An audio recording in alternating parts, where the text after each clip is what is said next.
Beleza, pessoal, estou gravando. Vamos começar dar início, né, o nosso terceiro dia da Semana da Matemática, a 23ª Semana da Matemática, né? O nosso dia hoje começa com a oficina da residência pedagógica, pintura através das formas geométricas. O professor Marcelo vai apresentar os membros da residência pedagógica que vai apresentar essa oficina para a gente. Marcelo. Estão me ouvindo bem? Sim. Ouvindo, Marcelo? Sim. Tá. Boa tarde a todos.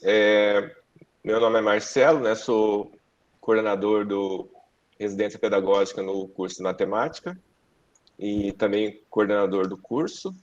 E hoje a gente vai apresentar, né, uma oficina realizada pelos acadêmicos Ilma e Ricardo e o nosso egresso, né, do curso, Ariel, que agora é professor formado. Então, vamos apresentá-los. O Ariel, na ordem alfabética, Ariel da Silva Costa, ele possui graduação em História, né, pela Universidade Norte do Paraná, Unopar. Ele se graduou em Matemática aqui pelo curso, e essa conclusão do curso é recente, agora no meio do ano. Ele também possui especialização em Educação Inclusiva Especial pela Faculdade Futura, né, que terminou esse ano também, e se especializou também em Estudos da Cultura pela Universidade de São Paulo, USP, também esse ano. Então, ele está bem atarefado aí.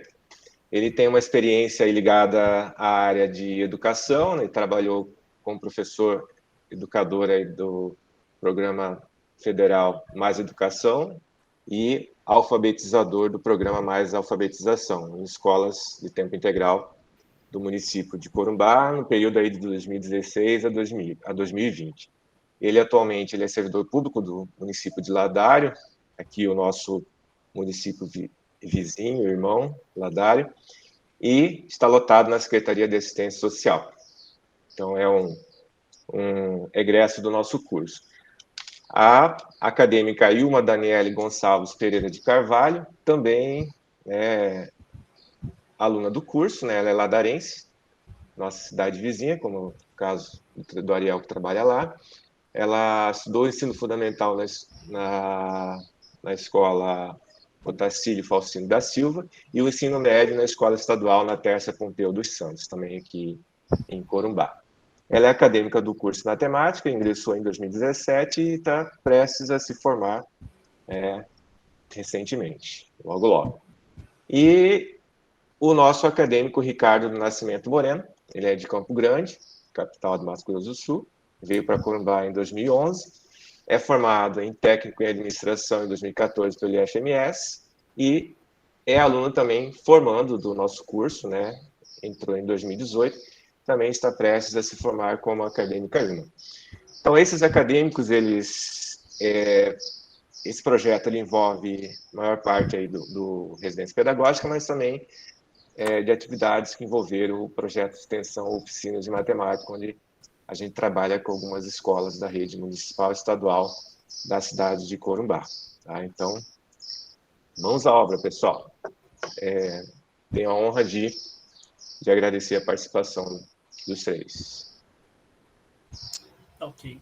Obrigado, professor. Uma honra, a honra toda minha do senhor poder dar abertura aqui para a gente, né? Agradecer o convite, né? Dos dois, do professor Gilberto e do professor Marcelo, para apresentar essa oficina, né? E agradecer também a todos os membros da oficina, porque, assim, nós idealizamos a oficina e desenvolvemos ela já em um período de pandemia. Então, o desafio foi bem maior, sabe? Então, assim, os membros da oficina na aplicação, né? No caso, eu, no último período da graduação, a Ilma, né, o Ricardo, também tivemos a Zianke, o Fernando presente, né, a Zianke, o Fernando, o Adilson, né, o Adilson Júnior também, que compunham a oficina para a gente poder apresentar. Então, o Adilson já formado também. Isso, Adilson já Fernando formado. também, né? Vocês falaram Fernando? Sim, o Fernando... Ainda está constante. Não, o Fernando ainda está no curso. O desenvolvimento da oficina ocorreu no primeiro semestre desse ano, né? E a Ilma ela vai dar mais exemplos disso na demonstração da oficina, tá, gente? Mas, assim, eu só queria demonstrar eles mesmo e agradecer, né, pelo empenho e pela realização da mesma, porque, assim, foi um desafio, né, para todos nós estávamos em uma realidade diferente, né, pandêmica, como a gente já chegou a discutir no primeiro dia de reunião, no primeiro dia de encontro, né? Então, assim, esse agradecimento especial para todos os membros do grupo. O segundo destaque, né, é a explicação de como a gente organizou essa apresentação. Essa primeira parte que fica comigo, né, de apresentação das metodologias, ela foi moldada justamente para ser apresentada aqui na Semana da Matemática, né? Porque ela foi apresentada para os alunos, mas de outra forma, dentro dos conteúdos que nós trabalhamos com ele em sala de aula, mas a gente vendo a realidade da Semana da Matemática e trabalhando com acadêmicos, a gente formulou dessa forma. Então, eu dou início, né, apresentando as metodologias utilizadas, tá, na oficina, depois aí uma complementa apresentando como foi desde a idealização até o cumprimento da oficina, tá, e por último o Ricardo encerra botando a mão na massa no sentido das práticas das formas geométricas, tá. Eu vou começar, gente, como acredito que os presentes aqui tenham acompanhado, né, desde o início da Semana da Matemática, eu vou começar apresentando as três referências metodológicas, tá. A primeira referência metodológica que nós utilizamos foi a interdisciplinaridade. A segunda foi a etnomatemática do nosso Ubiratã D'Ambrosio, que infelizmente nos deixou também há um recente tempo, né? Um teórico de muito valor no campo da matemática, né? No campo da matemática social, né? Que vai fazer muita falta, né? Para a nossa disciplina. E, fechando esse ciclo, a educação emancipatória do Paulo Freire. Tá? Aí eu já começo pedindo licença para vocês, que eu vou inverter essa ordem. Se vocês viram o nosso plano de apresentação, está na ordem interdisciplinaridade, etnomatemática e educação emancipatória. Eu vou apresentar para vocês fazendo o inverso. Eu vou apresentar primeiro a metodologia do Paulo Freire, tá? Que acho que acredito que todo mundo sabe aqui, como eu já disse na abertura, é um dos teóricos que me guiam desde a minha prática, tá? Desde a minha prática. Eu não falo desde a formação, porque eu iniciei dentro de sala de aula antes da formação em História e antes da formação em Matemática. Então, eu falo em minha prática, no caso. Sempre me acompanhou e se fez presente em minha trajetória. Tá? Então, eu vou começar apresentando a educação emancipatória, depois eu vou passar para a interdisciplinaridade e eu vou finalizar isso falando sobre a etnomatemática, tá? O que cabe ser ressaltado agora, justamente nesse início. Essas três metodologias, essas duas metodologias e esse pré-pesquisa, né, que é a etnomatemática, que pode ser considerada uma organização metodológica, eles se combinam, tá? Eles se juntam para a efetividade da nossa oficina, que era desenvolver a aprendizagem das formas geométricas, mas no contexto do aluno, tá, gente? Então, assim, como eu disse também anteriormente, a minha fala começa da seguinte forma, parafraseando o Freire, né? A educação, ela não é neutra, tá? A educação, ela não é neutra, a educação, ela tem lado, tá? Eu não estou me referindo a referências políticas, eu estou falando que a educação, ela tem lado, assim como cada um de nós, por sermos seres críticos, nós temos o lado, né? E isso não é uma crítica, né? Cada um pode escolher aquele lado que melhor o convém, porém, a educação, ela tem um lado, tá? E quando eu falo isso, pensando justamente no sentido de que, mesmo o professor, em sala de aula, tendo esse posicionamento, ele tem que ensinar o aluno como aconteceu a história, como aconteceu a evolução da história. Isso para todas as disciplinas, para a matemática, para a ciência, para a geografia, para todas as disciplinas. Ele tem que ensinar como aconteceu a história, né? Para que esse processo seja um processo, antes de tudo, democrático. Tá, gente? E por que eu não fiz a apresentação em slide, como eu estava falando para o Gilberto? Essa ideia aqui, essa primeira apresentação, o objetivo é que seja um debate relacionado a essas metodologias, tá? Para depois a gente ver como ela sucedeu no desenvolvimento da oficina. Tá? Então, eu começo com essa frase do Paulo Freire. Tá? Para a gente pensar um pouquinho nisso, eu trago vou pedir desculpa já logo de começo, porque eu estou com um papel aqui, eu estou me guiando por ele, tá? Para me retomar o pensamento da onde eu parei e tal. Então, quando eu abaixar o olho assim, eu estou retomando o meu pensamento para debater com vocês. Tá? O Paulo Freire, ele é vertente histórica para muitos, né? Tanto no Brasil como fora. E fora do Brasil, ele é vertente histórico, né? Referencial teórico, para um filósofo chamado Theodor Adorno, né? O Adorno, ele viveu de 1905 em diante até 1970, tá? Ele participou da Segunda Guerra Mundial, tá? E o Theodor Adorno, ele fala o seguinte: ele reflete sobre qual é o principal objetivo da educação.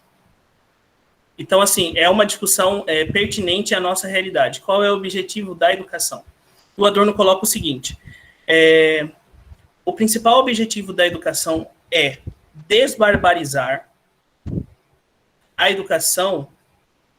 O principal objetivo da educação é desbarbarizar. Tá? É uma questão que se tornou urgente na educação hoje. Aí o Adorno destaca: entendo por barbárie algo muito simples, ou seja, que estando em uma civilização do mais alto desenvolvimento tecnológico, as pessoas se encontram atrasadas de um modo peculiarmente disforme em relação à sua própria civilização, uma civilização já evoluída tecnologicamente. E não apenas por não terem, em sua arrasadora maioria, experiências, tá? Mas também por se encontrarem tomadas por um impulso de destruição que contribui para o aumento maior do perigo da própria civilização eclodir. Então, assim, o Adorno, ele faz essa reflexão em 1968, né, o pós-guerra, justamente para a gente pensar qual é o objetivo da educação hoje, né? Acredito eu que essa fala se torna uma fala muito atual, tá? Aí ele destaca em cima que ele fala em barbárie, desbarbarizar. Quando ele fala isso, pessoal, ele está se referindo já pela vivência dele ao Holocausto, né? À Segunda Guerra Militar, né? Ao assassinato de mais de 6 milhões de judeus. Tá? Aí vocês vão falar assim: mas, Ariel, o que isso tem a ver com a matemática? Né? É uma forma de se ensinar. O desenvolvimento do processo crítico é uma forma de se ensinar. Tá? Acredito que a fala do Renato anteriormente, né, ontem, no primeiro dia, no caso, na segunda-feira, ela traz uma reflexão muito grande para a gente. Né? Eu saí da graduação, assim como eu já mencionei para alguns colegas, né? Eu saí da graduação com um sentimento de que está faltando algo, sabe? Está me faltando algo quanto profissional.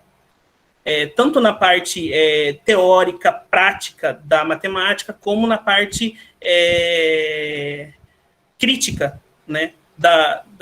Do profissional que eu me tornei. E devido a isso, eu entrei para a pós-graduação, né? Desenvolvi primeiro a pós-graduação em educação inclusiva e especial, né? Que é um ganho muito interessante justamente para quem quer seguir essa área, e também nos estudos culturais. Né? Os estudos culturais, ele me enriqueceu muito no sentido de poder entender melhor a sociedade e, através dela, compreender e buscar o objetivo da educação. Tá? Então, pessoal que está nos assistindo aqui, o primeiro levantamento levantado é esse: qual é o sentido da educação? Tá?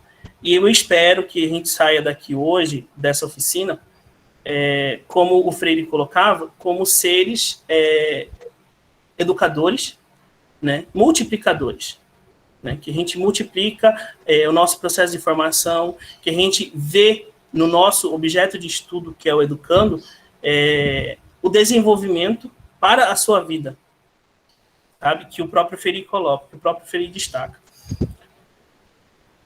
Eu vou passar aqui. Passado isso, gente, a gente tem os conceitos de que, como eu falo da educação para a própria educação, né? O que é a educação emancipatória, que o Freire tanto se destaca, né? A educação emancipatória nada é além de que fazer com que o aluno, o educando, se torne o centro do seu processo de aprendizagem. Fazer com que ele se desperte a pesquisar, fazer com que ele se desperte a procurar o conhecimento, né? Combinado a isso, a gente tem a fala do Rubens Alves, que também é um teórico brasileiro, que o Rubens Alves fala o seguinte: a melhor forma de se ensinar é o aluno perguntar. O aluno perguntar. Não tem nada mais precioso do que a interrogação de um aluno. Por quê? Porque é nesse processo que a educação se constrói. É nesse processo que a educação se concretiza. Tá? Aí, só para a gente entender um pouquinho o ciclo, né, desde o desenvolvimento histórico do Freire, o Alan Seifel, que é um dos pesquisadores também que eu aprendi na pós-graduação de estudos culturais, ele fala o seguinte: para a gente entender a educação, a gente tem que entender o conjunto histórico. Tá? E para a gente entender o conjunto histórico, para a gente entender a história em si, a história do mundo, a gente tem que entender a história do dinheiro, né? A história e o ciclo do dinheiro. Como eu vou aplicar uma educação emancipatória, uma educação que visa a aprendizagem do aluno no seu sentido de vida, se eu não tenho investimentos na área? É uma das críticas que o Alan ele levanta em relação a isso, sabe? Citando o Freire, a gente costuma destacar os teóricos lidos, né, com três referências, 3 livros. O primeiro livro mais conhecido do Freire é A Pedagogia do Oprimido, né? O segundo livro, A Pedagogia do Oprimido, gente, ela foi escrita em 1968, quando o Freire, devido ao golpe militar no Brasil, ele foi considerado subversivo aqui, ele teve que se exilar. Se exilou primeiro na Bolívia. Como na Bolívia houve também um golpe militar, ele saiu da Bolívia e adentrou no Chile. Então, em 1968, Freire ele escreve o livro A Pedagogia do Oprimido. Tá? Esse livro carrega a experiência que Paulo Freire teve em Angicos.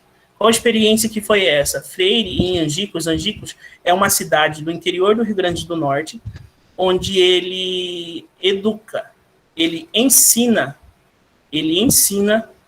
300 lavradores, 300 pessoas que trabalham no campo em 40 horas. Aí vocês vão falar assim, mas isso não existe, né? Como que eu vou ensinar, como que eu vou alfabetizar, essa é a palavra que Freire usa, como que eu vou alfabetizar alguém em 40 horas? A alfabetização que Freire se refere aqui é justamente no seu sentido de mundo, né? Eu não preciso saber das técnicas, dos teóricos que falam... Isso é um exemplo, tá, gente? Eu não preciso saber dos exemplos... eu não preciso saber dos teóricos que falam da matemática em relação a uma figura geométrica. Eu preciso compreender a figura geométrica e entender como ela faz parte do meu cotidiano. Eu olhando à minha volta, eu vejo que meu celular tem uma forma geométrica. Eu vejo que a minha TV tem uma forma geométrica. Eu vejo que a minha carteira de identidade tem uma forma geométrica. Esse é o conceito de educação que Paulo Freire visa. Uma educação mais humanizada, sabe? Então, em 68 ele escreve, né, ele relata essa experiência que ele teve em Angicos. Um dado que é interessante citar aqui para vocês é que acontece justamente o seguinte, como eu sou historiadora, né, eu costumo puxar um pouco o peixe para minha sardinha, né? Então, assim, em 68, quando ele escreve o livro Exilado lá no Chile, ele foi exilado, pessoal, porque ele desenvolveu essa prática de aprendizagem lá em Angicos, e essa prática de aprendizagem lá em Angicos, o último dia de aula, o presidente do Brasil à época, o João Goulart, né, o Jango, ele acha aquela ideia fantástica de educar as pessoas, alfabetizar as pessoas em 40 horas. E o que ele destaca? Ele fala assim, Paulo Freire, vou trazer você para o Ministério da Educação e a gente vai abrir essa ideia para o mundo, para o Brasil, a gente vai educar, a gente vai alfabetizar as pessoas que trabalham dessa forma no Brasil. E o que acontece? O Freire é levado, né, para a Secretaria de Educação, porém não chega a trabalhar. Nessa última aula da experiência de Angicos, o presidente, o João Goulart, à época, é convidado a ministrar a última aula. Porém, ele leva com ele nada mais, nada menos que Castelo Branco. Né? Castelo Branco foi o primeiro presidente do período militar que nós tivemos. Né?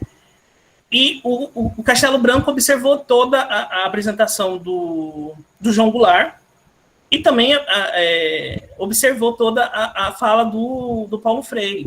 Aí o Castelo Branco fala assim para a revista na época: estão se criando no Brasil cobras no sertão brasileiro. Cobras subversivas. Referindo a Paulo Freire, referindo que essa prática é uma prática de educação subversiva. Por quê? Porque na época do período militar, essa identidade de se pensar uma educação libertadora era crítico justamente ao governo. O governo não queria ser dispensante. Ele queria pessoas que ficassem alienadas ao que o comandante, o chefe do governo decidia e acabou. Né? Só que, o que acontece? Quando você alfabetiza uma pessoa, ela tem o poder de voto, pelo menos naquela época era assim, ela tinha o poder de voto. Né? E ela já não era mais totalmente alienada. Então, olha a revolução. Isso, o primeiro livro de Paulo Freire, A Pedagogia do Oprimido. O segundo livro que é lançado foi um ano antes da sua morte, né? Pedagogia da Autonomia. Né? A Pedagogia da Autonomia foi lançada em 1996, né? Um ano antes da morte do Paulo Freire.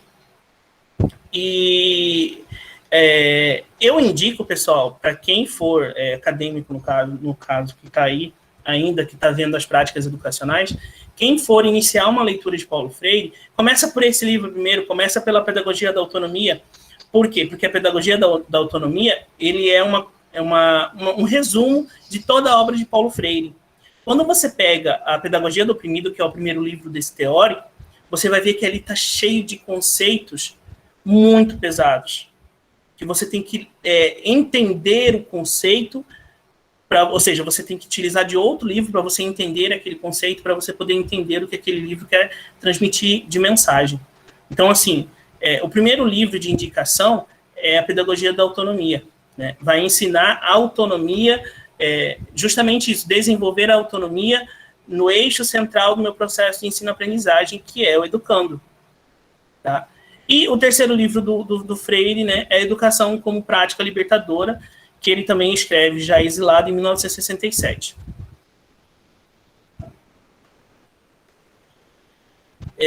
Pessoal, o Freire, hoje ele é considerado o patrono da educação brasileira. Tá? Ele hoje possui, em seu memorial, mais de 40 títulos de doutor honoris causa, sendo que 20 desses títulos foi concedido a ele por universidades do exterior. Mais de 20 desses títulos foi concedido a ele por universidades do exterior. Ou seja, é uma pessoa que tem um conhecimento teórico que não é referenciado somente dentro do país, sabe? Ele é reconhecido no mundo todo, né? Ele é reconhecido no mundo todo. Aí, nesse ponto eu trago uma fala do Cortella, justamente do seguinte: a gente sabe, né, é notório para todo mundo que, dependendo da linha de raciocínio, tem gente que discorda totalmente de Paulo Freire. E esse processo de discordância, ele é fundamental. Pode não ser considerado justo para alguns e justo para outros, mas ele é um processo fundamental. Por quê? Porque Freire, enquanto democrata, ele diz exatamente o seguinte: ele não é contra alguém que é contra ele. Ele não é contra alguém que pensa diferente dele, alguém que vai contra ele. Ele é contra que essa pessoa que vai contra os princípios dele seja proibida de falar, de se descrever. É um conceito humanizado de uma figura que representa muito para a educação. Tá? A educação emancipatória, agora chegando na primeira metodologia, a educação emancipatória do Freire, né, que tem essa visão central de que o meu objeto de estudo, o meu objeto de ensino é o educando, né, e ele tem que entender, antes dele começar o processo de ensino-aprendizagem, ele tem que entender, ele tem que ter isso muito claro em sua mente, que ele é o centro desse processo. Ou seja, que não adianta somente o professor. Se eu não tiver o aluno no centro disso, e se eu não conseguir fazer com que esse aluno compreenda isso, a aprendizagem ela vai ficar muito dificultosa. Por quê? Porque para eu desenvolver a aprendizagem no aluno, no caso, com o aluno, né, o Freire ele destaca isso. Não existe você falar para o aluno. Você não ensina para o aluno, você não transfere conhecimento para o aluno. Você ensina com o aluno. Assim como quando você ensina, você aprende, né? E aí ele cita isso da seguinte forma: não existe falar com, não existe falar para, existe falar com. Por quê? Porque ao mesmo tempo em que eu tenho educadores ensinando educandos, eu, quanto educador, sou um educando desse processo juntamente com o meu aluno. Atenção, gente, eu não estou falando aqui que o professor não tem que ter autoridade em sala de aula, não é isso. Eu estou falando de uma coisa muito diferente, de que é o princípio de se aprender e ensinar, né, de se ensinar e aprender, melhor dizendo, colocando na ordem correta, dos dois lados. O aluno ensina, o professor ensina o aluno, mas o aluno também ensina o professor. Por quê? Porque a gente tem que ter o conceito, o grande eixo central do seguinte: esse aluno que entra numa escola, principalmente para a gente que é matemático aqui, para nós que somos matemáticos, que vamos começar a trabalhar lá no Ensino Fundamental 2, que é o 6º ano em diante, né? Nós vamos pegar crianças que estão iniciando o seu processo de desenvolvimento crítico. Tá? E essa galera, ela vai chegar não sem base, como todo mundo fala. Por que não sem base? Porque a metodologia de Paulo Freire, ela acredita justamente nisso. E esse aluno que entra em uma sala de aula para se aprender, ele traz vivências, ele traz conhecimentos. Ele traz conhecimentos de prática. Ou vocês acham que um aluno de 6º ano, antes de se aprender matemática, não sabe o que é nunca visualizou o que é um quadrado, o que é um triângulo, o que é um círculo. Ele só não tem um conhecimento teórico sobre aquilo, mas ele traz a vivência de mundo dele. E, pasmem, para se ensinar, isso tem que ser levado em consideração. Tem que ser levado em consideração. Como que eu vou desconsiderar a vivência de uma pessoa para o ensino dela? Fica um ensino desconexo. Ou seja, eu vou... É igualzinho, no meu exemplo aqui para vocês, na evolução da história, nós tivemos 3 guerras mundiais. Não, peraí, Ariel, você está ficando louco. Não, sim, nós tivemos 3 guerras mundiais. A Primeira Guerra Mundial, a Segunda Guerra Mundial e a Terceira Guerra Mundial. Só que a gente não aprende a Terceira Guerra Mundial como a Terceira Guerra Mundial. A gente conhece ela como a Guerra Fria. Só que se eu for dividir Primeira, Segunda e Terceira Guerra Mundial para vocês, eu estou fazendo vocês, o que Paulo Freire era contra totalmente, desenvolvendo a educação bancária. Pensando que vocês, quando educando, são caixinhas e que eu tenho que colocar o conceito dentro dessas caixinhas. O conceito de Primeira Guerra Mundial entra numa caixinha, o conceito de Segunda Guerra Mundial entra numa caixinha e o conceito de Guerra Fria entra em outra caixa. Gente, não existe isso. A história, ela flui de uma maneira correta, de uma maneira linear. Ela flui de uma maneira linear. Eu tenho a Primeira Guerra Mundial, todo mundo sabe disso. Por consequências dessa Primeira Guerra Mundial, da Europa ter tomado vários prejuízos, acontece a Segunda Guerra Mundial, tem a ascensão de Hitler. Por conta da ascensão de Hitler, começa-se os estudos entre Rússia e Estados Unidos para disputa espacial. Uma coisa leva a outra.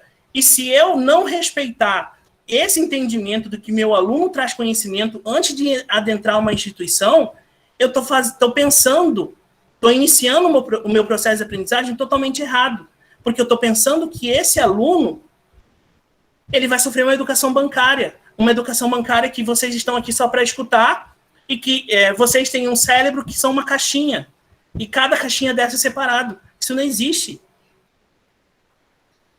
Tá? Vocês podem...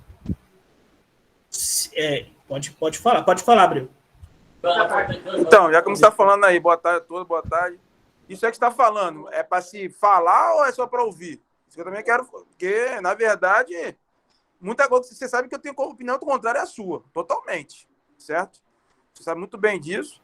Sim. Aí, isso aqui seria um debate ou é só um monólogo? Você vai falar e eu tenho que ouvir.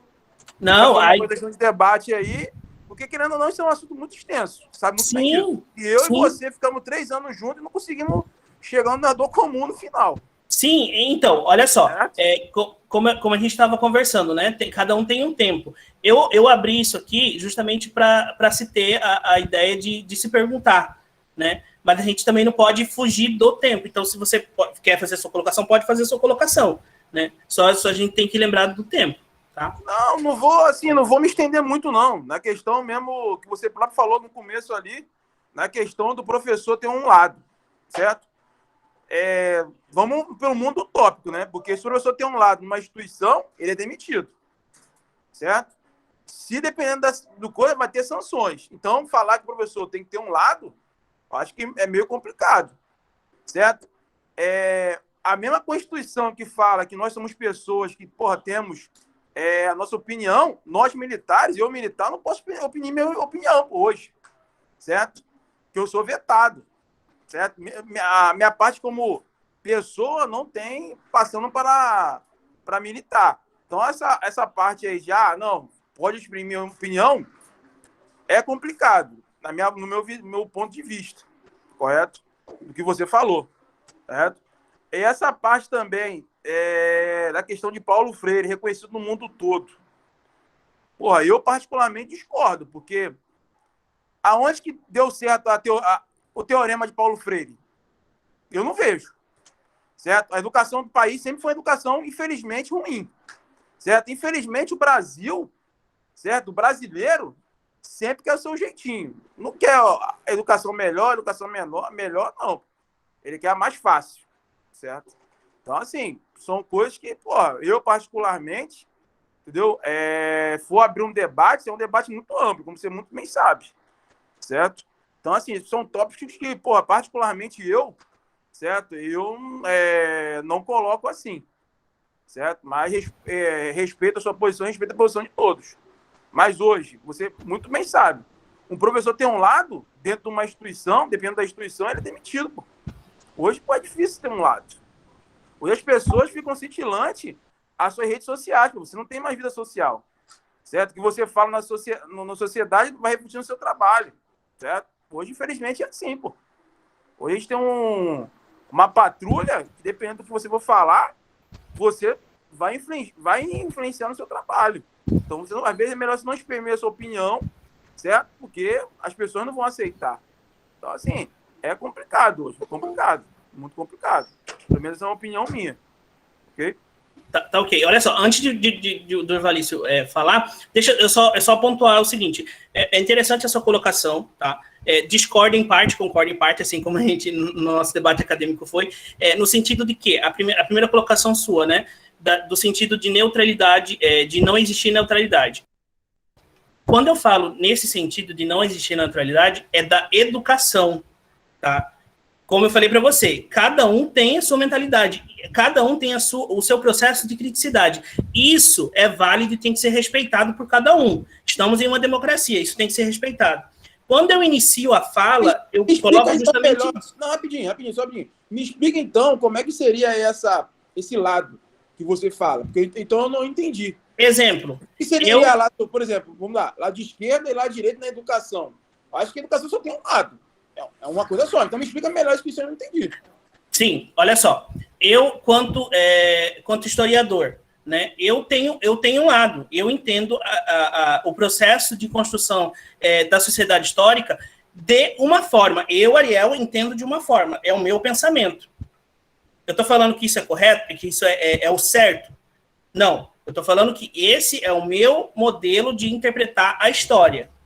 Tá? Agora, eu, quanto professor, eu tenho que apresentar como a história se procede. Tá? Como a história se procede, dependendo se eu gosto ou não dela. Você conseguiu entender? Você vai relatar, você vai mostrar, vai relatar os fatos que aconteceram. Exatamente. Até porque hoje, vamos ser bem claros, por exemplo, eu sou da época de estudar de 90 até 98. Eu não tinha os recursos que hoje se tem. Era um livro que o professor me passava na sala de aula, me lembro como História do Brasil, um livro amarelo, certo?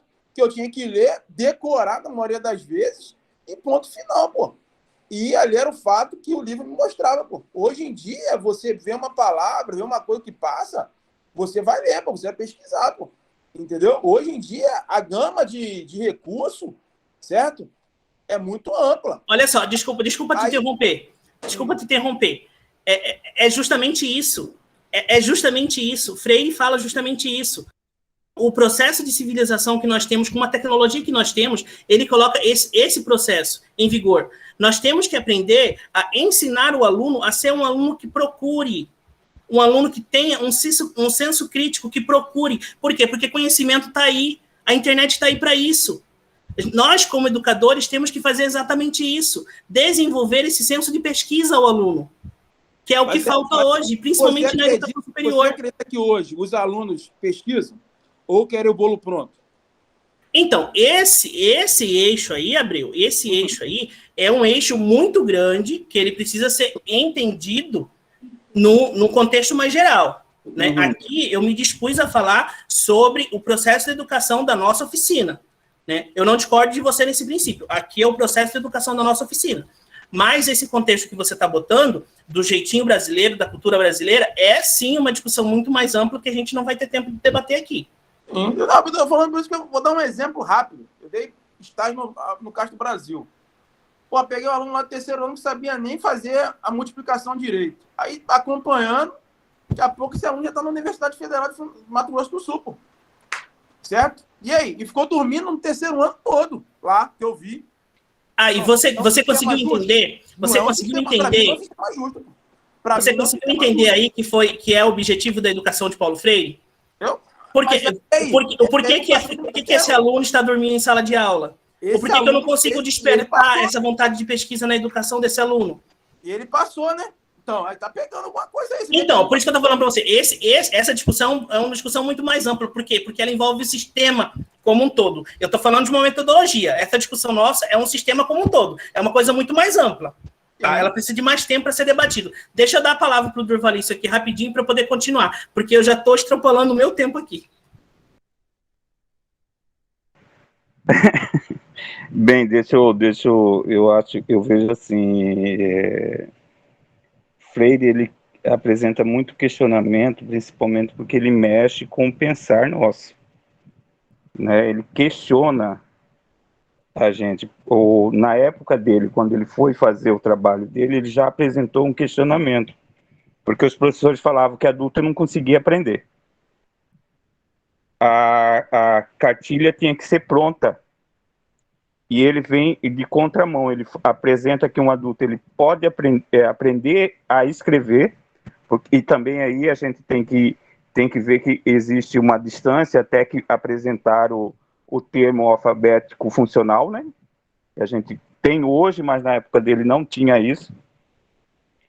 que ele consegue fazer essa pessoa aprender a ler e escrever em um período menor de tempo, quando a cartilha não é uma cartilha fora da realidade desse aluno, dessa pessoa. Que até em algumas aulas que a gente teve de MEB, a professora Carla coloca isso. Como que você vai falar para uma pessoa de uva se ela nunca viu uma uva na vida dela? Certo? Então, essa mudança Paulo Freire faz. E ele causou mudança até hoje. Nós temos problemas sérios na educação, só que se a gente pegar só os problemas de 20, 30 anos, a gente tem solução para 5 anos resolver o nosso problema. O problema da educação no Brasil não é de 10, 20, 2 décadas, de 80 para cá. O problema da educação do Brasil vem desde quando se instalou o primeiro colégio no Império, Colégio Imperial, aqui no exatamente. Brasil.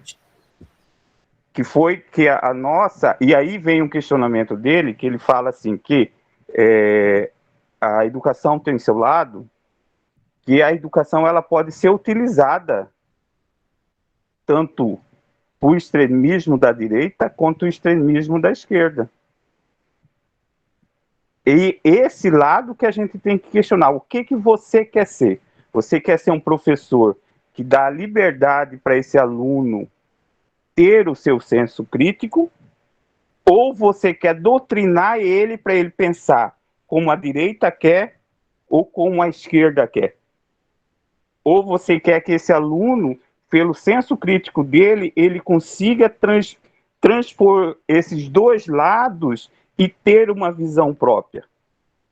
Esse questionamento que o Paulo Freire apresenta, que a educação tem um lado, e nós, como professor, nós temos que saber que lado que a gente quer. Eu quero ser de extrema direita ou ser de extrema esquerda? Eu coloco isso porque está na moda, né? Hoje, descer Paulo no Paulo Freire é moda. Mas muito pouco leram o que ele falou. Que os questionamentos que muitos colocam, ele próprio apresenta a resposta. Então, o Paulo Freire, apesar de que vocês não gostem, leem que vocês vão ver que ele pode ser usado na sala de aula. Como muitos outros teóricos que têm de direita, gente. E eu estou colocando isso porque o pensamento é esse, né? Tem muitos teóricos de direita. Pega, bota a bundinha numa cadeira e leia. Uma coisa que a gente detesta, né? Matemático, segundo as línguas pretas, a gente detesta de ler, né? Mas para ser professor a gente tem que ler. E quando você chegar lá no aluno... Eu tive muito problema com o meu ensino, porque a época que eu cursei o ensino fundamental, era greve de 5 em 5 meses. Finava uma greve, entrava outra. Por quê?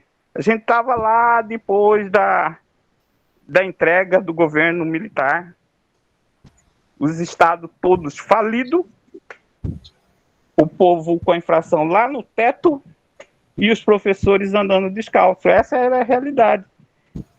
Hoje é essa a realidade? Em algumas partes sim, em outras não. Não temos as greves. Mas nós temos uma realidade sofrida da nossa população. Como que esse aluno chegou ao 3º ano sem saber tabuada? Chegou. Mas como que eu, professor, vou fazer esse aluno saber tabuada para sair do 3º ano? Eu fico feliz. Esse é o questionamento que a gente tem que fazer. Exatamente. O que eu vou fazer? E não simplesmente pegar uma causa e ter uma resposta em mão. Tá, o professor ele tem que ter a resposta. Essa é a minha visão. Não, olha só. Deixa eu citar para vocês, tá? Eu vou me abreviar um pouquinho só para poder continuar, tá? É legal o seu ponto de vista também, né? Como eu falei para você, o processo democrático é isso, a gente ouvir, debater e tentar buscar uma forma melhor, né? Para a nossa sociedade, tá? Eu vou continuar aqui só para concluir o Freire, apresentar as outras duas e fechar, tá? Olha só, o Paulo Freire, ele finaliza, né, deixando de lado a educação bancária. Nós não somos cabeças que servimos apenas para depósito. Nós temos que ser o eixo central do nosso processo de ensino-aprendizagem. Ponto. Tá? Então, a educação bancária não funciona. O que ele fala que funciona é a prática. O professor em sala de aula, com a prática, com a teoria junto, desenvolver um processo de ensino-aprendizagem que leva e considera a vivência desse aluno. Tá. Fechamos a ideologia de Paulo Freire. Combinado a ela, a gente trabalha, no caso, trabalhou com a oficina, a interdisciplinaridade. O que é isso? É eu trabalhar conceitos matemáticos junto com outra disciplina.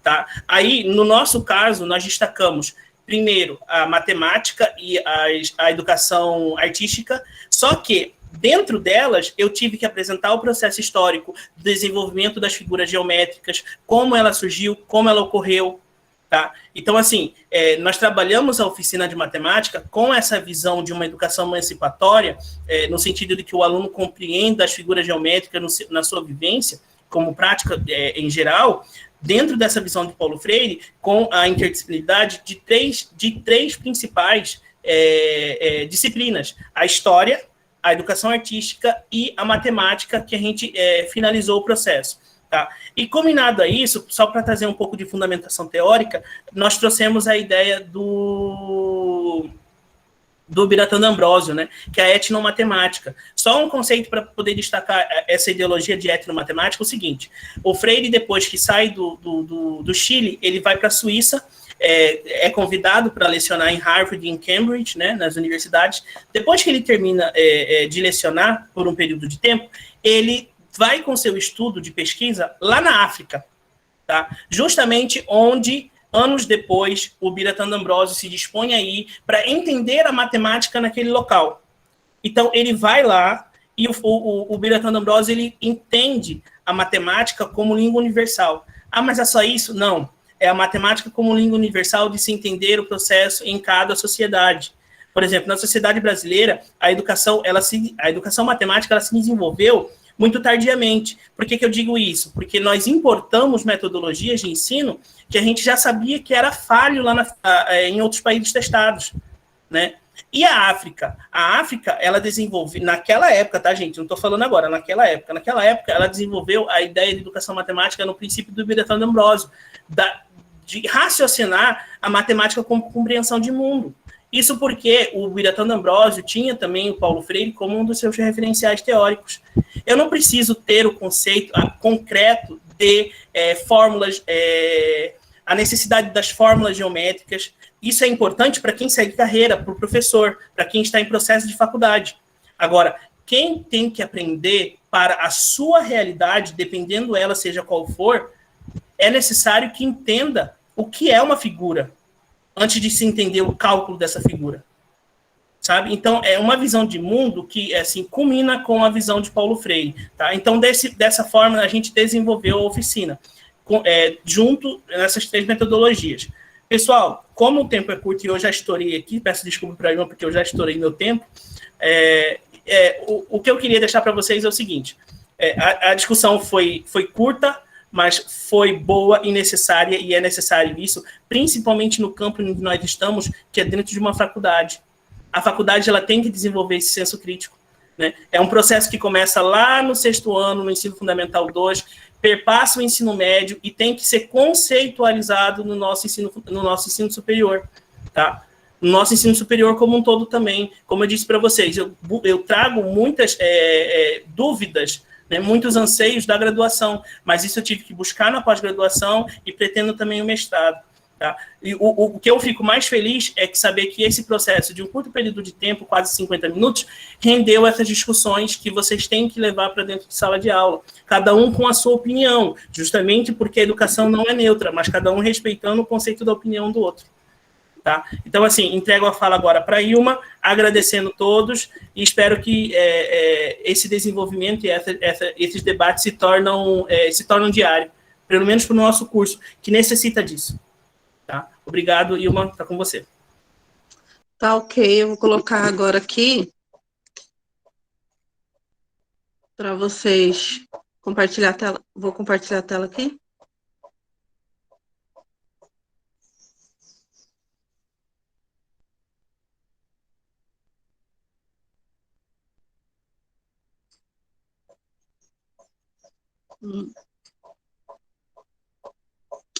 Tá dando para visualizar? Não apareceu, Não. Ilma. Não, Ilma, não apareceu, não. Hum.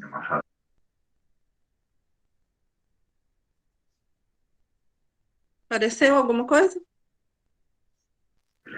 Ainda não. Não. Ainda não. E agora? Peraí. Teve uma hora que apareceu, mas fechou rápido, Ilma. Tá ok, vou colocar aqui de Os novo. novos desafios da educação de sistema online. Verdade. Você tá no celular, Ilma? Sim, eu mandei aqui no grupo. Tô tentando achar. Achei. Foi agora? Não, Não? a Ariel ela nervosa, estourou o tempo dela, coitada. Pois É é, Ariel. tava até certinho aqui para me apresentar. Desculpa. Esse secretário de educação de lá da área Olha. doce. Agora manda ele apresentar sozinho agora. Compartilha pela sua tela, Ariel. Você não tem um arquivo aí? É verdade, compartilha aí, Ariel. Ela não tá conseguindo, cara, ajuda aí. Calma aí, tô tentando aqui, peraí. Tava certinho para mim lá. Cadê o capitão Ricardo para auxiliar aí?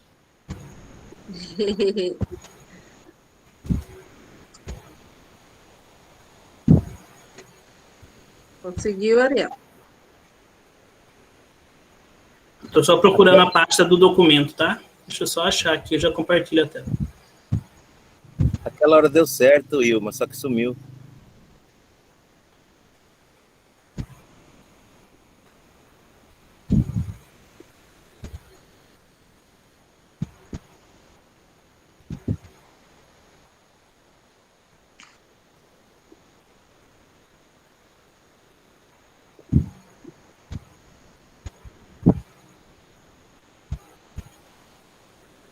Ilma, Ilma, você não quer me enviar novamente? Que aí eu já compartilho. Ah, conseguiu. Foi? Você excluiu o arquivo, Ariel. Não, é porque o que acontece? Nós estávamos no processo de formação, né? De formar o arquivo. E a gente finalizou agora pela manhã. E esse novo não tem mesmo. Foi, Foi, agora? Ilma. Isso, Drummond. Foi, Ilma. Tá. Foi. Certinho. Tá ok. Vou começar falando da Semana da Matemática, tá? Oficina, pintura através de formas geométricas. Tá dando para me ouvir? Sim. Sim. Sim, dá pra ouvir. Tá. Tá ouvindo, Ilma? Essa foto aí que tá aparecendo para vocês, ela vem mostrar, né, a nossa base, que foram as formas geométricas, através de pinturas. Então, nós retiramos essa foto, né, foto tirada da internet mesmo, para poder a gente passar essa ideia, né, que a gente queria.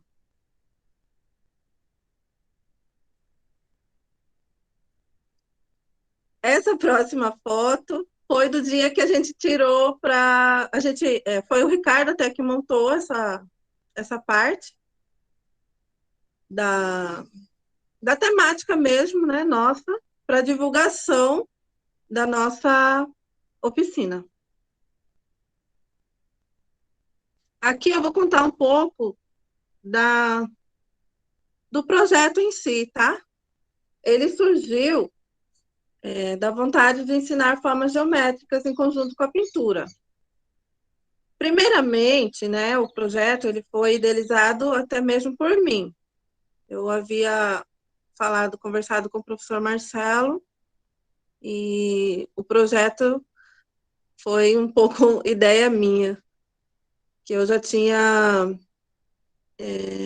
uma visão assim meio paralela em fazer um artigo sobre isso. Eu tinha comentado isso também com o professor Benedito na época. E não consegui fazer o artigo, mas a oficina surgiu por conta dessa vontade minha, entendeu? Primeiramente, seria um projeto mais amplificado, né? Com mais dinâmica, com mais pinturas, mais formas de se realizar as pinturas com os alunos. A gente utilizaria diversos recicláveis, né? Materiais recicláveis, e tinta guache, tintas, outras de tecido. Essa foi a verdadeira idealização do projeto, mas não pôde ser feito desse jeito. Aí, nós envolvemos a temática, né, de formas geométricas com o ensino interdisciplinar, pois queríamos uma oficina mais dinâmica, onde, além de ensinar a matemática, essas formas geométricas, nós ensinássemos também a arte aos alunos, como forma de enxergarem a matemática nos simples traços e na sutileza da pintura. A pintura, ela envolve técnicas, metragens, cores, formas, sentimento, precisão, e entre outros. E para inserir a matemática dessa forma, a gente ensinou, né, um conteúdo básico aos alunos do 6º e 8º anos. Nosso objetivo foi de facilitar a concepção, né, nominal e a forma do desenho das figuras geométricas, com a utilização das ferramentas para a confecção das mesmas e a compreensão dos conceitos específicos de cada uma das formas.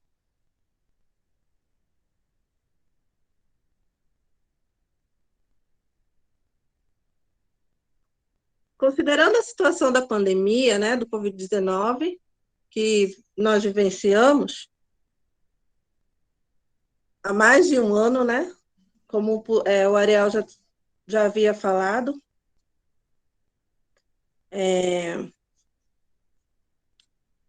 deixa eu ver onde eu parei.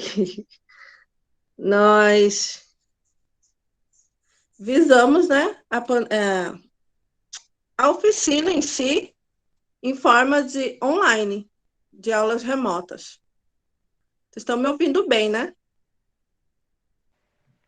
Sim, Ilma, estamos ouvindo. Sim, dá para escutar. Tranquilo. Aí, se o Ariel quiser falar alguma coisa, pode entrar aí e falar, tá, Ariel? É porque eu não estou conseguindo ver direitinho.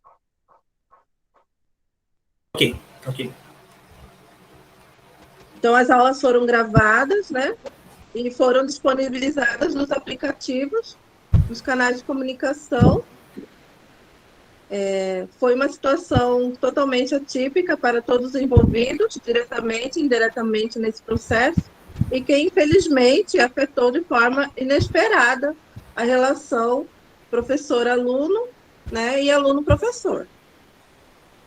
O intuito da oficina, ela sempre esteve bem direcionado no ensinar ambas as disciplinas, né, a arte e a matemática, de áreas diferentes, como a matemática no campo das exatas, quanto a educação artística no campo das ciências humanas e sociais, através da interdisciplinaridade, idealizando esse conceito como conceito metodológico que nos auxilia no desenvolvimento da mesma, de forma lúdica e agradável, possível e, assim, dissolver da concepção de uma parcela dos estudantes de que a matemática ela é a disciplina vilã, né? A gente tinha que ter essa noção de mostrar para os alunos que não é nada disso, né? A matemática não precisa ser aquela vilã conhecida como todos falam.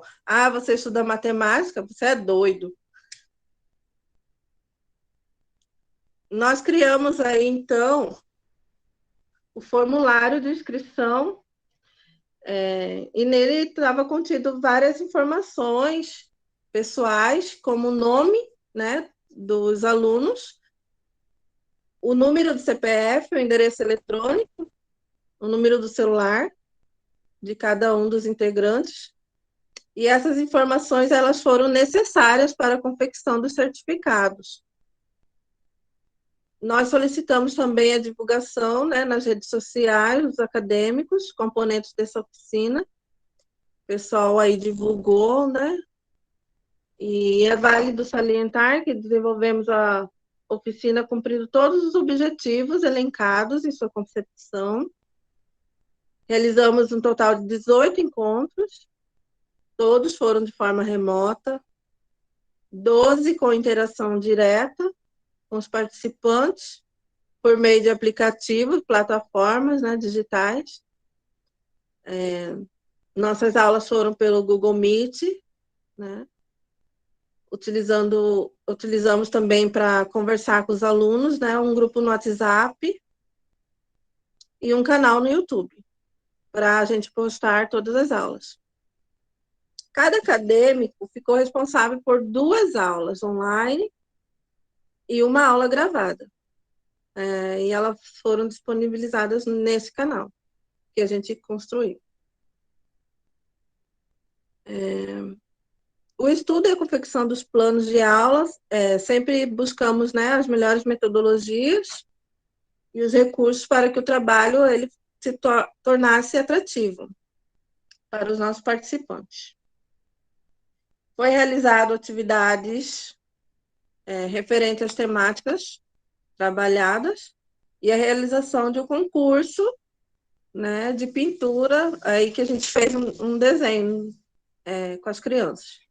E nós utilizamos algumas ferramentas, materiais solicitados para eles, sempre uma aula antes, né? A gente pedia para eles os instrumentos, a régua, o lápis de cor, papel, tudo a gente pedia antes e no dia a gente aplicava com eles.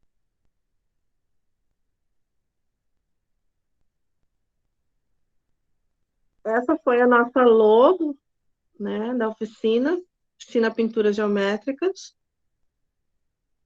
Essa foi disponibilizada para as crianças, até mesmo para eles poderem visualizarem, né, nas redes sociais e poderem se inscrever. Nós tivemos um número bem baixo, né, de participantes, comparado às outras oficinas dos outros acadêmicos, e nós tivemos 8 pessoas, contando, eu acho que com a gente, né, Ariel? Você pode falar melhor isso? Sim, sim. Então, aqui, pessoal, a gente destaca um ponto importante, que foi justamente o eixo de debate dos professores na mesa redonda da segunda-feira. Tá? Essa disparidade no número de alunos se deu justamente pela questão social que nós vivemos na pandemia, né? Nós não temos alunos de ensino fundamental com disponibilidade de recursos para ter um aparelho tecnológico para assistir às aulas. Em culminância a isso, vendo a realização das outras oficinas, principalmente a oficina que estava ligado ao ensino na rede particular, praticamente a sala inteira, cerca de 30, 40 alunos estavam presentes nas aulas, né? Então, assim, a gente começa a compreender aí esse entendimento de sociedade quanto à educação, né? Sim. O que precisa ser feito para que esse processo não se inverta, porque eu acredito que isso é uma dificuldade que vai levar muitos e muitos anos, mas o que fazer para diminuir essas mazelas, sabe? Vamos dizer assim, para que se equilibre essas duas funções, essa educação particular e essa educação pública. Isso mesmo. A quantidade pouca, né, de alunos, ela se deu mesmo porque muitos não tinham, né, se inscrito, principalmente, que a gente não teve muito tempo para divulgar e já pegar a inscrição das crianças. E outro porque muitos não tinham celular, o pessoal da rede pública quase não tem, né? Mais empresta da mãe, do pai, então fica meio difícil para ele, fica complicado. O cronograma, ele se tornou o documento norteador do nosso trabalho. Nele estavam pré-estabelecidas aulas nas datas do dia 8/4, né, a 22/4. Cada aula teve um período de 30 minutos, né, desde as nossas falas, explicando, até a concretização de algumas formas geométricas. E deixa eu só destacar o seguinte, essa concepção que ela falou, né, do tempo hábil, foi pelo seguinte: nós iniciamos a prática da oficina com o professor Marcelo da seguinte perspectiva: um pouco antes de entrarmos na pandemia e ter toda essa questão das aulas de modo emergencial no sistema EAD e tal. Então, isso nos pegou de surpresa, de certo tamanho, que nós tivemos que repensar, reformular esse conceito de oficina para a gente poder aplicação. Então, no sentido que ela bota ali, esse tempo hábil, foi justamente isso, essa reformulação da oficina para a gente poder aplicar Sim. de forma online. Bem colocado, Ariel. Principalmente porque a pandemia, a gente foi pega de surpresa, né? E foi de uma hora para outra mesmo, como a Ariel falou. Não deu tempo para a gente reorganizar, refazer tudo de novo.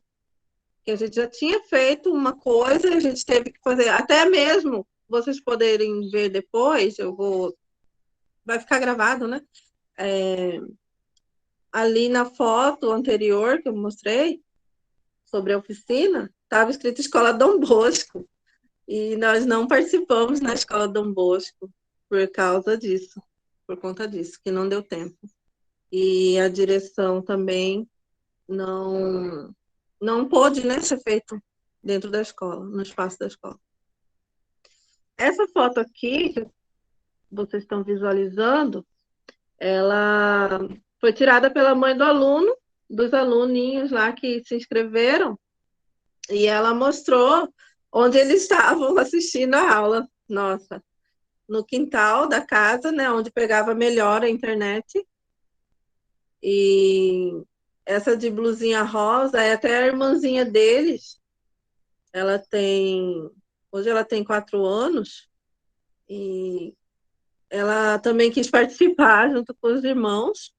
E esses 2 meninos, um deles foi o ganhador até mesmo da premiação nossa. Deixa eu colaborar com você aqui, só trazendo de novo, né, o nosso conceito metodológico a ser utilizado. Pessoal que está nos assistindo, vocês vão ver que essa foto vamos colocar em nossa realidade social, essa foto é a foto mais simples. Mas essa foto, ela é tão rica no sentido de que ela mostra a efetividade do alcance da oficina, no sentido de que o nosso principal objetivo era fazer com que esses alunos que estavam nos assistindo, respeitando a vivência que eles já tinham, né, dentro da educação, que eles se motivassem a aprender, mesmo com todas as dificuldades da pandemia, que eles se motivassem a aprender. E a gente vê aqui, em condições não tão boas, né, de realização de uma prática escolar, uns alunos se esforçando para desenvolver uma oficina de matemática. Sim. E também nessa foto vale ressaltar que eles estavam utilizando o celular da própria mãe, tá? Porque no deles mesmo não tinha internet, por causa da localidade onde eles estavam. Eles moram na parte alta da cidade e lá quase não pega a internet. Então, eles utilizavam o celular da própria mãe, né? E a mãe a todo tempo ali, escutando também a gente na nossa apresentação para eles e participando. Ela marcava os horários, tudo, para eles poderem participar. Sempre ela estava entrando em contato comigo, né? Porque eu conhecia, né, ela, e ela entrava em contato para perguntar: hoje vai ter aula, professora? Então, isso tudo aí veio para mexer bem com a gente, para ver mesmo o fato da gente ser professor.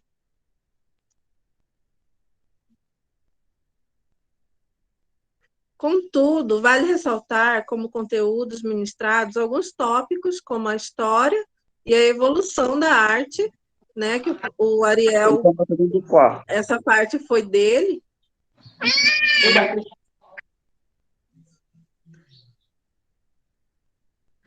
Aí, Pode essa continuar, parte irmão, pode continuar. foi ministrada pelo Ariel, né, sobre a história da arte, sobre pinturas, né? E mais à frente vocês vão ver fotos. Vou colocar aqui para vocês olharem. E a relação, né, com as formas geométricas, seus conhecimentos específicos das figuras geométricas, como o quadrado, o triângulo, o círculo e a circunferência. A utilização de ferramentas como a régua, o compasso, transferidor, conceitos de mosaico, entre outros. O concurso realizado com os alunos teve como tema a vida no campo.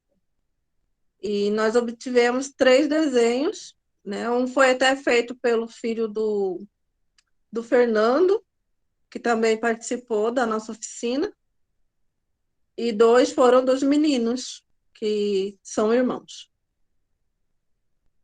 E nós desenvolvemos aí alguns critérios necessários para elaboração desse desenho e o recebimento da premiação, que a gente até pensou, elaborou aí, nós compramos uma pizza para poder premiar a criança.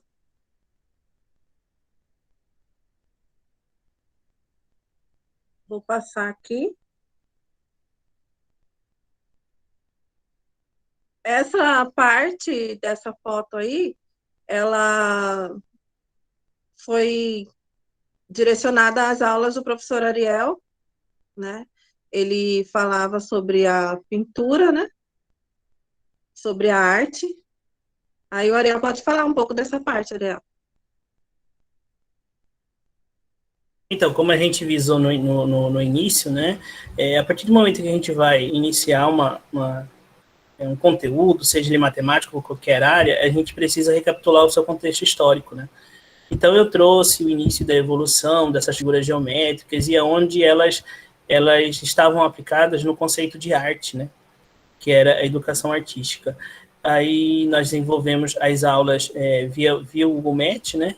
O Google Meet. Contamos com a participação também, né? De uma professora que nos ajudou muito no desenvolvimento da oficina. Sim. E mais para frente aqui, vou colocar para vocês. Esse foram os 3 desenhos, né? Tem um que está meio pequeno, porque foi tirado do celular. A gente não tinha outra foto para colocar. E foram desenvolvidos pelas crianças, pelos alunos. É necessário destacar aqui, pessoal, que mas é só desenho isso? Gente, o conceito da arte pela matemática é desenvolver uma tela utilizando as formas geométricas. Então, essas pinturas que foram realizadas foi transmitido para o aluno o sentido de que como que você vai construir uma casa? Tenta pensar a construção de uma casa com uma figura geométrica. Qual figura geométrica é? Né? A construção de uma árvore. Qual a junção de 2 figuras geométricas a gente pode utilizar? Então, assim, os desenhos foram confeccionados nessa perspectiva. Sim, utilizando principalmente, né, o nosso foco, que eram as figuras geométricas, o quadrado, né, o círculo e o triângulo. Aqui é o aluno, né, o Evanilson. Ele é aluno hoje da Escola Maria Helena Albanese, né, ele está no 8º ano agora. Anteriormente, ele estava na Escola Ângela Maria Pérez, e ele era um aluno nota 10 da escola. E esses outros 2 são os irmãos dele também. E eram os meninos que estavam lá naquela foto anterior.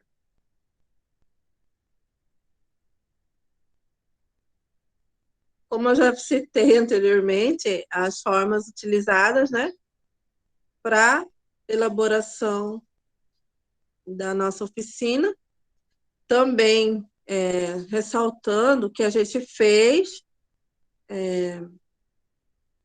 as aulas, e nas aulas a gente ensinou, tá? Não foi só mostrar a figura, não, a gente ensinou as fórmulas das figuras, e também a elaboração, né, dos traços para eles também.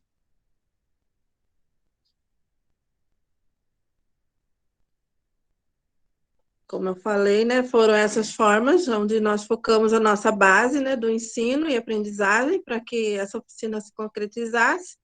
Nós fizemos primeiramente uma aula teórica, né, como eu já ressaltei. Aqui nessa aula, nessa foto, foi a aula do professor, à esquerda, né? Foi a aula do professor, do acadêmico Ricardo. Ele falava sobre círculo, e esse desenho que está na foto, é o ratinho ali no círculo, foi feito pelos alunos. Até mesmo acho que esse daí foi feito pelo Evanilson. À direita, a foto da direita do notebook, foi da minha aula sobre quadrado.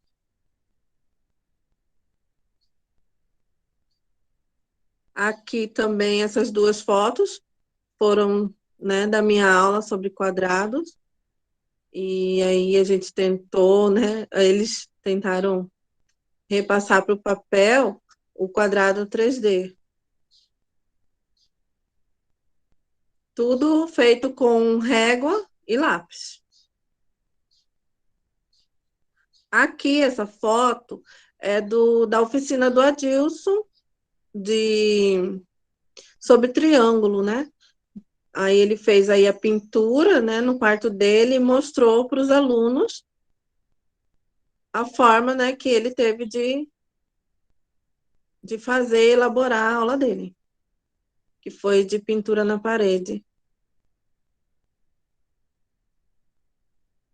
E aqui seguem algumas fotos, né, do que seria possível fazer com base nessa nossa oficina, né? A primeira foto, daquela das mãos, ela mostra ali recicláveis. São tampinhas de garrafas PET, foram pintadas, né? E passadas, coladas, né? No papel. E formou um quadro no papelão, né? A do meio, das flores, é daquele rolo, né? Do papel, que é descartável, né?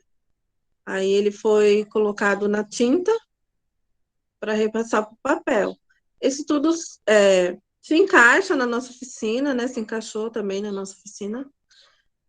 A terceira foto representação dos quadrados, né? Pintura na parede.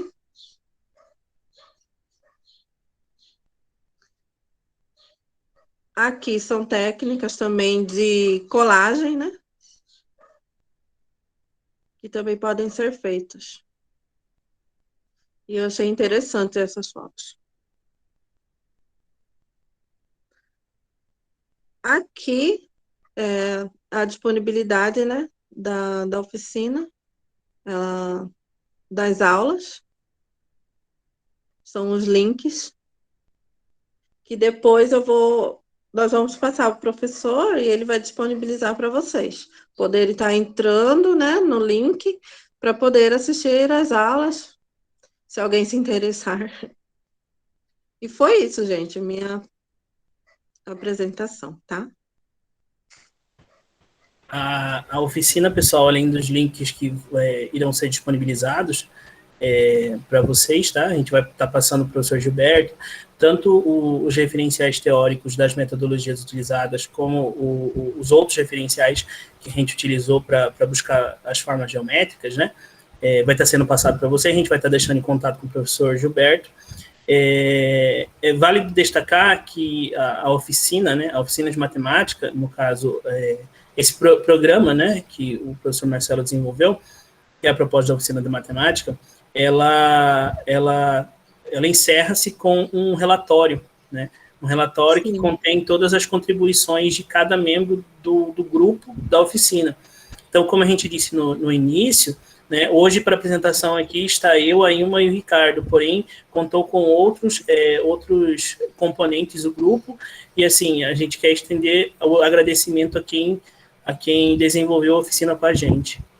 Ricardo? Sim, ressaltando aqui também a parte da participação na nossa oficina da professora Rosi, né? Ela era educadora dos meninos, né? E agora ela está como uma colaboradora na parte das oficinas também.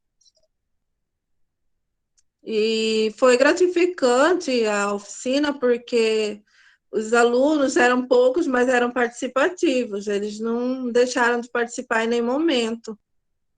E apesar da dificuldade, né, deles, de alguns não terem nem a internet, tiveram que pegar da mãe, mas a mãe também bem focada, para que eles pudessem participar. Sim, sim. Aí um dos outros tópicos, né, também levantado em outras metodologias foi justamente essa tríade que é se colocada no que diz respeito à educação: escola, família e aluno, né? Ou então escola, família e sociedade, para a educação acontecer de forma efetiva. Sim. E até então a gente no começo estava pensando grande, né, em fazer a oficina comprando tinta guache, a gente ia até gastar, né, uma coisa que a gente às vezes nem tinha, mas daí a pandemia veio e o simples ficou muito melhor do que se a gente tivesse todo um gasto na oficina. E eu ressalto hoje que é bom o aluno ele participar, o acadêmico participar dessa parte do aprendizado, porque você tá direcionado a se conectar com os alunos. E aí você consegue tirar, às vezes, até a timidez, porque, assim, eu via a Zian, que antes era de um jeito, na oficina ela estava bem desenvolta, ela estava bem... ela organizou bem a parte dela. O Ricardo também ele falava assim, eu fico nervoso. E no dia ele também se saiu muito bem. Eu já tinha experiência um pouco da lida, assim, com os alunos, porque também, assim como a Ariel, eu participei do programa Mais Educação, e então eu já tinha um pouco mais essa visão. E, além disso, também eu já participei de outras coisas na igreja, onde eu também ministrava muito com as crianças, então eu já tinha perdido um pouco a timidez. E já tinha aprendido mais a lidar, né, com o comportamento das crianças. Quer falar alguma coisa, Ricardo? Já começou a sua parte.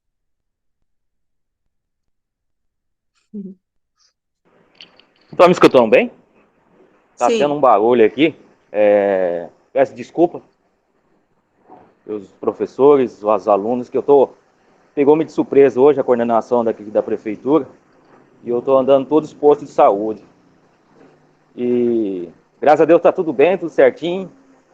Estou aqui no posto da Nova, aqui perto, aqui na parte alta. E eu vou apresentar um pouquinho. Vai ser coisa simples, mas é bem divertido. Qualquer idade pode fazer, tá? É sobre Tangram, tá bom? E agradeço essa oportunidade. Talvez seja a última oficina que eu estou apresentando. Se Deus quiser, até dia 15 de dezembro eu vou estar formando, tá? Obrigado, professor Marcelo, por essa oportunidade dessas Olha oficinas. o sorriso do professor Marcelo, você falando tô vendo. que seja a última. Será a última. Obrigado, professor Gilberto, também, por essa organização da oficina que vocês estão mostrando. Estão de parabéns, tá? Agora eu vou estar compartilhando agora minha tela, é coisa rápida. Não, daqui a pouco o posto de saúde vai fechar, que eu vou ficar aqui só aqui dentro. E o Ariel falou sobre o Paulo Freire, né? Freire, né? Esse homem fala. Mas tá bom. Vou compartilhar minha tela aqui rapidinho. Ele fala pouquinho.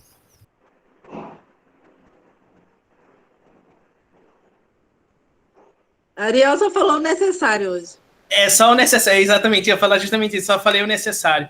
É o mais dificultoso para quem fala bastante, assim, no meu caso, é você ter a compreensão de que você está se fazendo entender, né? E, assim, eu acredito que esse processo foi cumprido, e se não foi cumprido, pessoal, pode levantar a mão e questionar, tá?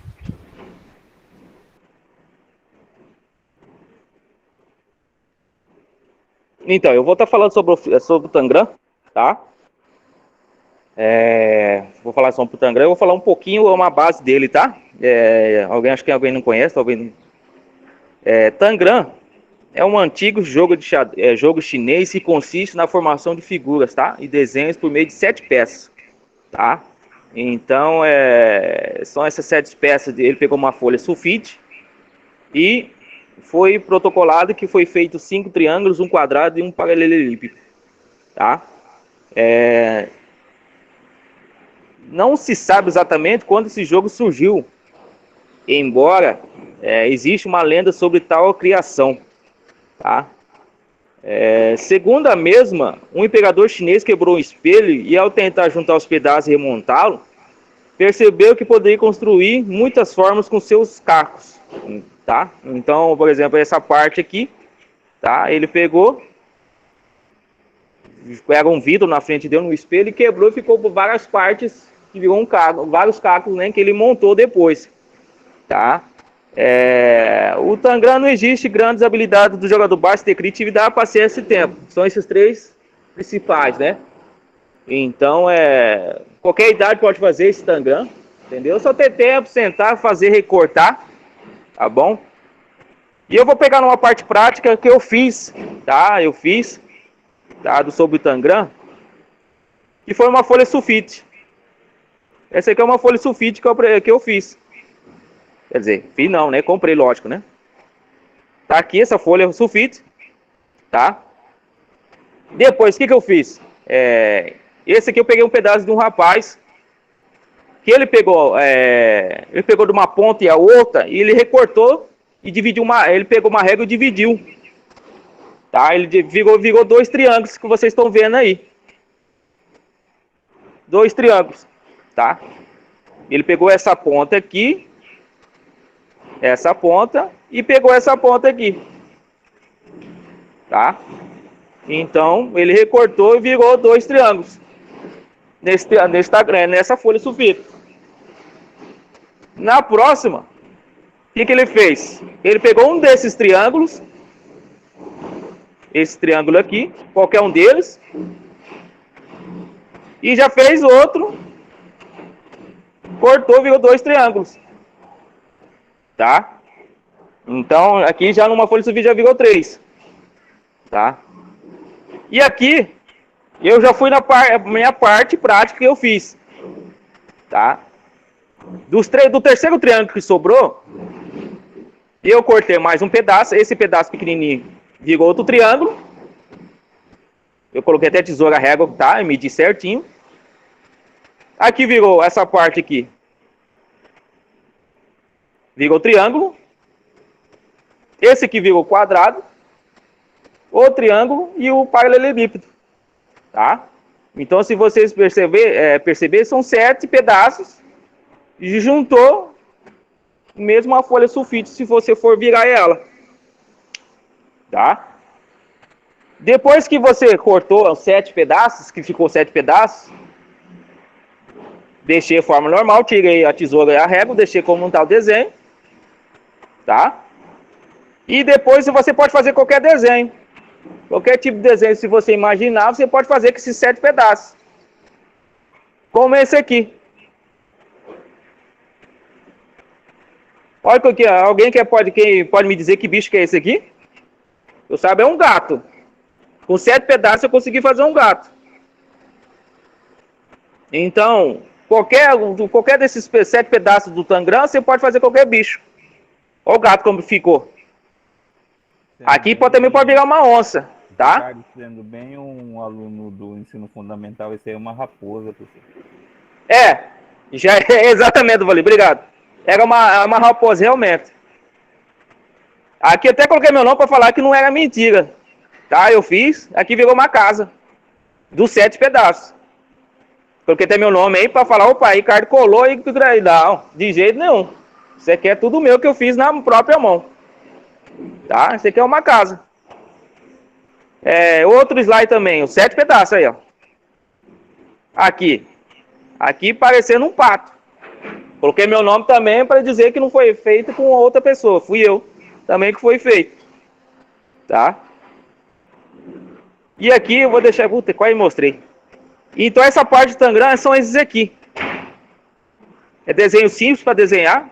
Qualquer idade, qualquer série. Tá? E essa parte ficou na minha parte prática, né? São vários tipos de figura geométrica que a gente podemos fazer. Não só o Tangram, mas outros também.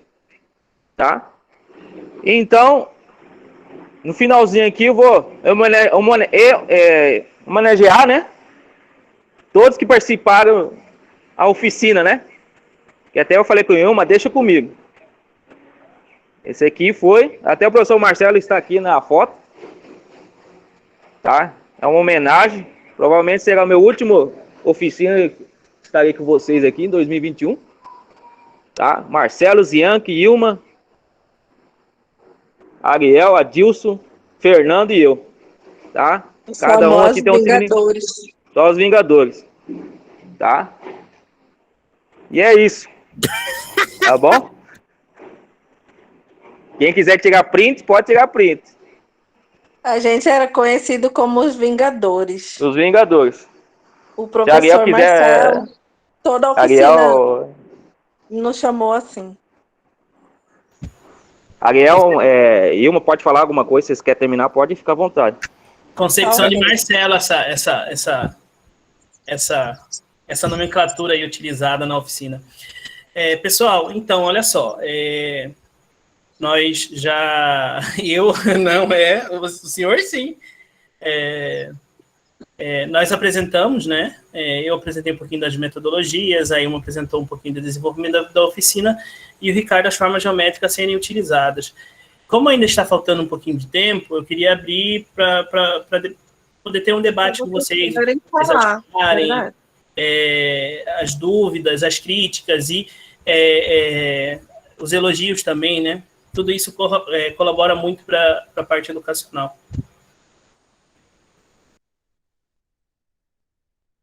Pode começar com o professor Gilberto, organizador.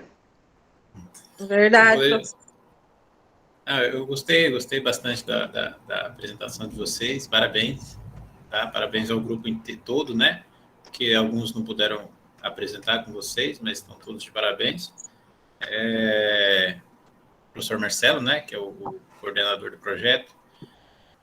Queria abrir para pergunta, observação. Alguém quer fazer alguma observação, alguma pergunta?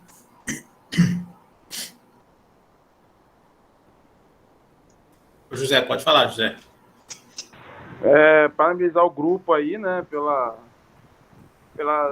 como posso dizer, a forma que foi exposto, né, o trabalho, né, o paralelo que o Ariel fez, né, também a Ilma aí com a mostra da atividade que ela teve aí, né, o trabalho que eles tiveram aí, né, de trazer esse contato, né, que eles tiveram com os alunos, que a gente sabe que é difícil, né, a gente vê, principalmente eu que, atravesso esse rio aí, vejo Ribeirinho, vejo que, como eu trabalho no navio hospital e levo atendimento, também se é felicidade, com certeza vieram vocês fazendo esse trabalho dessa rota, né, de trazer uma coisa para eles nova, né? E também o Ricardo também, né? Do Tangram, né? Só colocar uma observação que pode ter sido outra pessoa ter feito. Ele colocou só o nome também, né? Mas isso aí etc e tal. De jeito nenhum. O nome não quer dizer muita coisa. Porque eu posso não, eu fui eu mesmo. Isso aí quer dizer muita coisa. Ele tinha que ter feito um vídeo, né? Dele fazendo, né? Exatamente. Então, o nome, hoje em dia... Vou fazer o vídeo e vou deixar pronto para vocês, disponível para vocês. Mas vai ter que mostrar o rosto, não é só a mão, não, tá? Só a mão não dá, né? Então, parabenizar aí, tá? Ariel, também, assim, Se falei alguma coisa aí que posso ter te ofendido, peço desculpa também, tá? Sou uma pessoa que, pô, tem uma admiração muito grande, mesmo com as nossas divergências políticas. É uma pessoa que, pô, onde eu estiver passando, andando, sempre levarei, se ver você, vou falar com você. Jesse bem, sabe muito bem disso, o carinho que eu tenho por você, certo? Sabe disso, tá? E parabenizar o grupo aí, certo? E também botar um parênteses pro Ricardo também, né? Na verdade, você vai participar pela última vez como aluno, ano que vem como professor, senão, né, perde o Exatamente, foco, né? concordo aí, ó. Meu caso, por exemplo, ó. Na verdade, você tem que falar que vai participar o último ano como aluno, entendeu?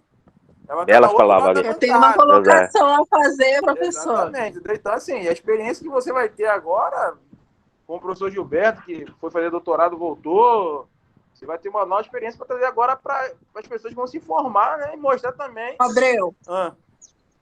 Eu tenho uma colocação a fazer, porque a SEMAD, ela está online. Presencial era muito melhor. Com aqueles quitutes que você levava lá, ó, pra gente mas lanchar. Nós sugeriu o professor que fazia um fast food. O professor não quis, não, fazer um fast food. Entrega online. Mas, assim, também botar esse parênteses aí que não acaba, né? Esse processo não acaba, né? E a gente vê o Ariel que se formou tá aqui, pra gente que vai se formar, que tá no último espaço, é importante que você vê que você consegue, que você vai ter, tá logo ali. Então, acho que esse feedback, mesmo formado, é importante para os alunos que estão vindo, né? Que a faculdade forma, que a faculdade potência. Esqueceu do Franz o aí. Franz também aí também. A carinha dele. O Franz tá esperando a merenda de algum jeito aí. Falou em merenda, ele logo apareceu logo, né? Tem a foto dele para não lembrar, né? Para não esquecer. O Franz já tá até com a mão levantada. Eu queria dizer o seguinte, Abreu, a sua colocação ela é sempre bem-vinda, né? Bem-vinda para a reflexão, né? Como foi colocado aqui no início, ninguém é dono da verdade absoluta, nós estamos em uma democracia, esse pleno debate é válido, principalmente para a nossa área de educação, se a gente quer transformar uma sociedade, esse debate é válido, sim, e é recíproco esse sentimento, né? Acho que o Marcelo, que nos acompanhou todo esse tempo, sabe disso, né? Sempre foi um debate muito acalorado, todos os nossos na faculdade, mas sempre com respeito, né? Que é o que tem que ser vigorado. Franz? Boa tarde, pessoal. Boa tarde, professores. O presidente do CA que não passou o CA aí, professor. Primeiramente, quero parabenizar o grupo, né? O Ariel, Ilma, o Ricardo, aos outros também que participaram da oficina, mas não estavam presentes, né? Que também a professora Rosi, que também fez parte também da oficina, né? Sem ela não poderia ter ocorrido na escola. E assim, quero parabenizar o grupo, foi muito boa a apresentação, eu gostei muito. E como o Ariel falou, a gente precisa muito mais desse tipo de debate com respeito, um debate aberto, para ver a opinião de cada um, né? Não é para dar alfinetada, não, é para falar, se expor, falar as suas ideias e o que pensa. Então, quero parabenizar o grupo aí. Só uma reclamação a fazer, que não sei que hora que é o coffee break, né? Ô, Gilberto, na segunda, né, quando iniciou, eu tive mensagem, porque assim, anteriormente, né, nas últimas 3 semanas, o centro acadêmico, né, que era eu, o Franz, o Abreu, que a gente compunha, a gente disponibilizava camisa, fazia a realização do... Então, assim, na segunda-feira, a partir do momento do início, eu tive mensagem no meu celular: o Ariel, cadê as camisas? Cadê o coffee break? Como que a gente vai fazer? Falei, gente, é uma nova roupagem, agora é tudo virtual, entendeu? A configuração dessa edição foi diferente, né? Mas vamos ver nas próximas edições se a gente consegue fazer tudo Aproveitando a lembrança da camisa, Franz, e aquela camisa daquela semana da matemática? Até hoje, Durvalício, pelo amor de Deus. Durvalício ficou sem a camiseta, deixa aquela vez. Durvalício, isso aqui está sendo gravado, tá? Além do CA que ele não passou, ele não me entregou a camisa. Durvalício, ela vai chegar no dia da sua formatura. Valícia, isso aqui está sendo gravado, tá? Não é o momento agora. Aproveitar também e passar a palavra para o professor Marcelo. Não sei se o Marcelo quer falar alguma coisa. Pessoal, Marcelo, aproveitar também que eu estou com o meu microfone aberto e dizer para vocês que o formulário de presença está aberto. Eu mandei aí no chat, tá? Ok. Marcelo. Fernando, você não quer falar também? Fez parte da oficina? Não, professor, estou curtindo aqui a oficina. Eu queria agradecer pelos créditos que foi dado a gente no começo e fazer um link, que hoje eu acho que a nossa oficina, apesar da pouca participação dos alunos, acho que o link com a professora Rose, assim, um ponto de vista pessoal, eu tenho acompanhado aí as oficinas agora bombando, principalmente lá naquele lado da Popular Nova, e tá bonito. Eu acho que nós fomos uma gênese miudinha, mas que explodiu, mesmo à distância, mesmo com essa tecnologia, mesmo com a pandemia, mas eu tenho visto aí que as oficinas têm sido é grato ficar acompanhando aqui, e obrigado aí por deixar a gente participar. Fiquei lisonjeado, a foto é emocionante lá dos alunos, e valeu mesmo. Foi muito bom, é muito gratificante para o crescimento profissional da gente, a participação nessas oficinas. Pena não ter sido presencial, mas é como foi no debate de segunda-feira que o Ariel pontuou. Vem acontecer para agregar valores à nossa carreira, né? Quem sabe lá na frente, espero que não, a gente passe por isso, a gente está mais preparado. Obrigado. Verdade. Exato. O Residência Pedagógica, assim como o PIBID, sofreu bastante, né? Tanto com a perda de bolsas, de recursos, né? A gente está trabalhando com uma quantidade bem reduzida de alunos. Tem também a questão da pandemia, né? Que limitou bastante, né? No começo das atividades, a aplicação, a interação, principalmente com os alunos das escolas, que foi muito baixa, realmente. Os próprios professores das turmas das escolas tiveram problema com essa interação, isso foi falado anteontem, né, na questão da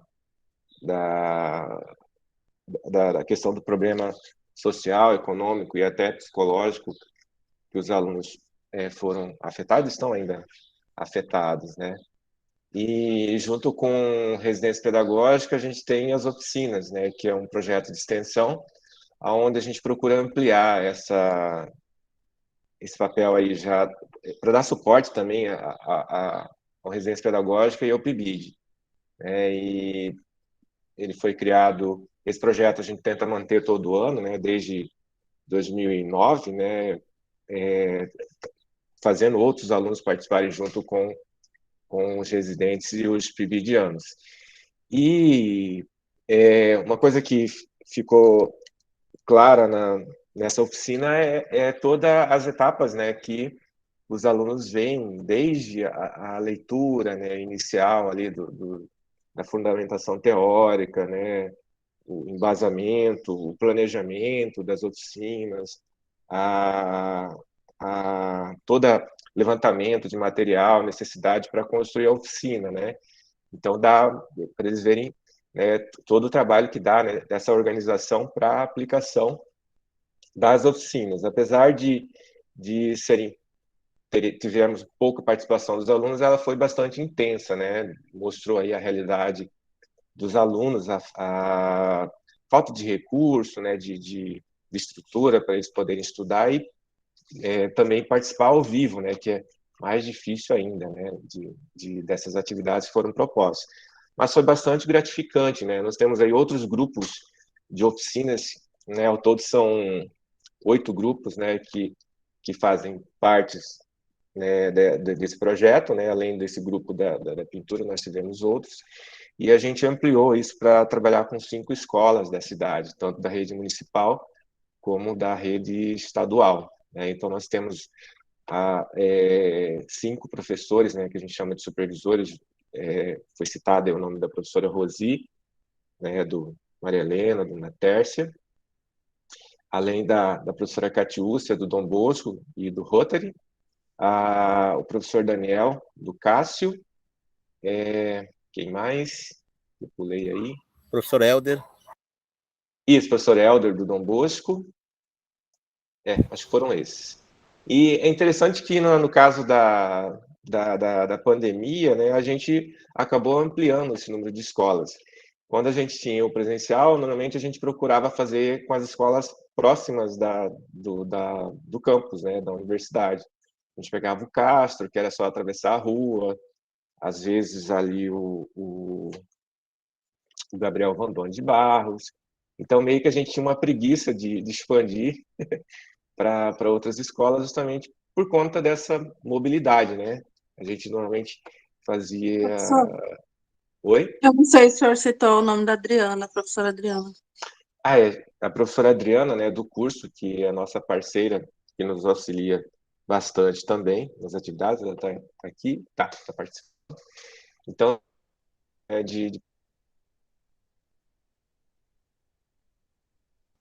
Travou. De ampliar, né, quando era presencial, né, e com a pandemia a gente criou coragem e ampliou a participação de outras escolas. A gente pretende dar continuidade, né, fazendo de repente um rodízio de escolas, né. A gente tem uma demanda bastante grande, né, da participação da universidade, né, do curso nas escolas. Às vezes a gente fica muito cada um no seu canto, né, e a gente não tem essa interação. Essa interação às vezes ela vai acontecer de uma forma bem limitada com o estágio, né, que às vezes é uma coisa forçada, vamos dizer assim, pelo projeto pedagógico do curso, pelas diretrizes do curso. Mas isso tem que ser mais constante, né? É gratificante porque a gente vive a realidade, né, do dia a dia da escola, a gente faz projetos direcionados à realidade da escola. Antes, o projeto ele era feito, construído depois que a gente ia para a escola. Agora não, a gente primeiro conversa com esses participantes, né, tanto os alunos como os professores das turmas, né, porque eles sabem da realidade da escola, eles sabem da realidade da turma. Às vezes a gente fazia um planejamento na universidade que chegava lá que era outra realidade, não dava, não ia dar certo, né?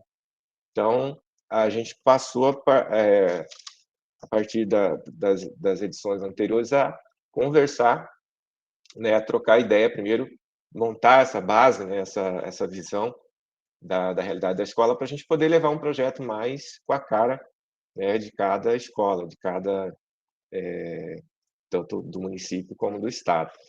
Então, eu acredito que nesse sentido tem contribuído bastante com a formação dos alunos, né? Nós temos aí ex-alunos participando, colegas que já foram alunos que agora são professores que estão participando. Então, é interessante, né, que isso tem contribuído, é o que a gente percebe, né, na formação desses professores, dessa integração, né, da universidade com a escola e vice-versa. Isso também, né, serve para a gente construir um curso cada vez direcionado a essa realidade da cidade, tanto de Corumbá como de Ladário, das regiões próximas. E a ideia é continuar com essas edições, né, do projeto de extensão, independentemente aí se a gente tiver a continuidade de uma outra forma do Residência Pedagógica ou do PIBID, né, que é justamente dar esse suporte a esses projetos, mas também agregar mais pessoas, né, participando dessas oficinas nas escolas. Então, todos estão aí de parabéns, né, os alunos, os supervisores, os professores do curso que nos auxiliam. Eu acho que, inclusive, a gente tem muito retorno dos alunos que participam das oficinas, né, demonstrando que gostam bastante. A gente tenta sempre levar atividades diferenciadas, né, para os alunos, ou seja, levar uma forma diferente de enxergar a matemática, né, não somente com fórmulas, equações, né, decoreba. Então, a gente leva jogos, vídeos, softwares, né, que são voltados para o ensino, atividades lúdicas, né, que os alunos acabam gostando bastante. Então, acho que isso tem contribuído para a formação de todos. Professor, lembrando que também na oficina passada, né, nós fomos, uma das turmas foi para o Colégio Objetivo, né? Saudoso, o professor Francisco nos recebeu lá esqueci de citar e nos ajudou lá. A gente tem trabalhado com escolas públicas, né? Mas ano passado uma das oficinas foi no período de pandemia, foi aplicado no Objetivo. Foi até citado, acho que a Ilma citou, que é a realidade bem diferente, né? Enquanto a gente aplicou uma oficina que a gente conseguiu pouquíssimos alunos, né? Não chegou nem a 10, lá a gente tinha 30, 40 alunos participantes ali, direto. No segundo dia chegamos a 40. Então. Só para destacar a fala do professor Marcelo, no sentido de que se fez acontecer a oficina num período de pandemia. E, assim, para a nossa realidade como docente, né, no caso, nossos colegas também, agora futuros professores formados já, a gente vê isso de uma perspectiva negativa. E, querendo ou não, é uma perspectiva negativa. Porém, nós temos que avaliar os dois casos, né, as duas moedas dessa parte, dessa linha de pensamento. Foi muito negativo no sentido da educação, da educação presencial, no caso, mas, assim, eu vejo também o outro lado, né, o lado positivo, porque aonde eu aqui em Corumbá iria sonhar em fazer uma pós-graduação em estudos culturais na USP, né? E eu consegui realizar agora nesse ano, no ano de pandemia, por conta das tecnologias de ensino. Então, assim, a gente tem que ver os dois lados da mesma moeda, né? Por isso que o debate é válido, por isso que toda essa semana, eu acredito que, assim, eu, Abril, o Franz, que está aqui presente, como organizadores, né, junto com o professor Renato, o professor Marcelo, das semanas de matemáticas anteriores, a gente acredita e vê uma evolução muito grande nos debates que são levantados durante essa semana. E, assim, essa semana, desde o que começou, já parabenizando o Gilberto, os professores que adentraram essa semana e tal, foi muito produtivo, no sentido de que eu não estou falando apenas de uma linha teórica da matemática, mas eu vou falar da matemática assim como um todo, na educação, os aspectos fundamentais. Isso está sendo de gratificante valia, não só para mim, no caso, mas principalmente para todos os acadêmicos, né, que o foco principalmente é transmitir essa educação para eles. Obrigado, Ariel. Parabéns a todos vocês, parabéns, professor Marcelo, a todos vocês, né, que participam dessa iniciativa fantástica, né, que agrega muito para o município, né, para a educação da região em geral. Pessoal, vocês têm mais algum comentário?